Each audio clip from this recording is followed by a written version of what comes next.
KV Reddy ఈ పేరు చెప్పగానే మనకి మొట్టమొదటి గుర్తుకొచ్చేది మాయాబజార్. అది ఒక క్లాసిక్ సినిమా. కానీ అదొక్కటే కాదు, సంగీతం శ్రీనివాసరావు గారి నుంచి ఎస్ఎస్ రాజమౌళి వరకు ఎంతోమంది దర్శకులకి ఆయనకు ఇన్స్పిరేషన్గా ఇచ్చారు. మాయాబజార్, పాతాళ భైరవి లాంటి జానపద పౌరాణిక చిత్రాలే కాదు, పెద్ద మనుషులు లాంటి సాంఘిక డ్రామాలు, పెళ్లినాటి ప్రమాణాలు, దొంగరాముడు లాంటి కుటుంబ కథా చిత్రాలు కూడా ఆయన తీశారు. 14 సినిమాలు డైరెక్ట్ చేసిన ఆయనకి 3 నేషనల్ అవార్డ్స్.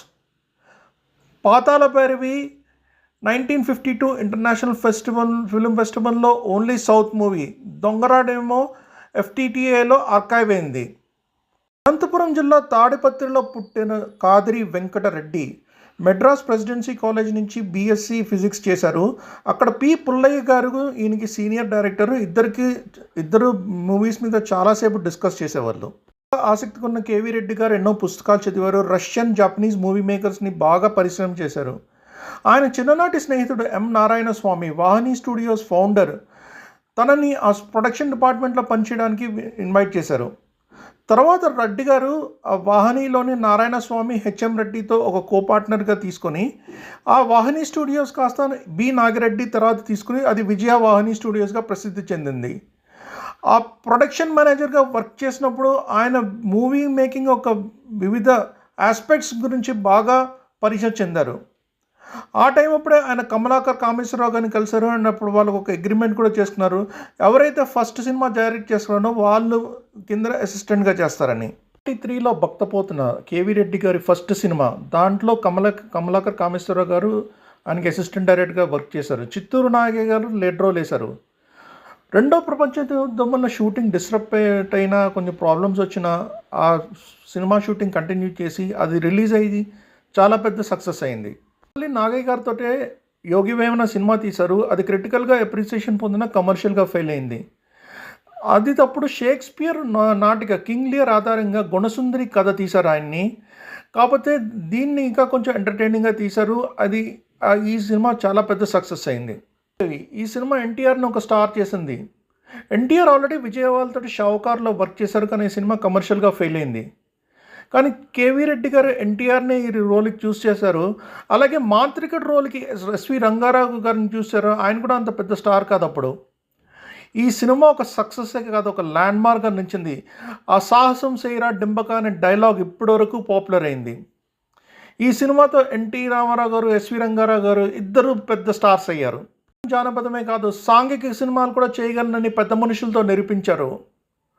పెద్ద మనుషులు చేసే అవినీతి గురించి henry Gibson play pillars of society ఆధారంగా బేస్ చేసిన సినిమా ఒక కమర్షియల్ సక్సెస్సే కాకుండా మొట్టమొదటి నేషనల్ అవార్డు గెలుచుకున్న తెలుగు సినిమాగా నిలిచింది. నాగేశ్వరరావు గారు, సావిత్రి గారితో తీసిన దొంగరాముడు సినిమా ఒక సూపర్ హిట్ అవడమే కాకుండా ఎఫ్టీటీఏ ఆర్చీస్లో ఈ సినిమా ఒక కేస్ స్టడీగా పెట్టుకున్నారు. ఒక దృశ్యకేవం సినిమా తీయాలంటే ఇలాగే తీయాలని నిరూపించిన సినిమా. అది చెప్పుకుంటూ పోవాలంటే చాలా చెప్పాల్సి వస్తుంది. కానీ ఈ సినిమాతోటి ఫస్ట్ టైం ఎన్టీ రామారావు కృష్ణుడి రోల్తో బాగా పాపులర్ అయింది ఈ సినిమా. ఇన్ని సంవత్సరాల తర్వాత కూడా ఈ సినిమా తెలుగు సినిమా చరిత్రలో ఒక క్లాసిక్గా నిలిచి ఎన్నో సినిమాలకి ఇన్ఫ్లుయెన్స్ చేసింది. మళ్ళీ ఒక సాంఘిక చిత్రం పెళ్లినాటి ప్రమాణాలు చేశారు. ఈ సినిమా కూడా సక్సెస్ అయింది. శ్రీ కృష్ణారెడ్డి గారి ఆహ్వానం ఈ సినిమా మీద బేస్ చేసుకొని ఉంది. వీరిని కథ ఒక సూపర్ హిట్ సినిమామే కాకుండా జానపద సినిమాలకి ఒక ల్యాండ్ మార్క్గా నిలిచింది. ఉజ్జయిని రాజ్యం రాజకుమారుడు ప్రతాప్గా ఎన్టీఆర్, నలుగురు దేవకన్యల్ని పెళ్లి చేసుకునే కాన్సెప్ట్ మీద వేసుకున్న స్టోరీ.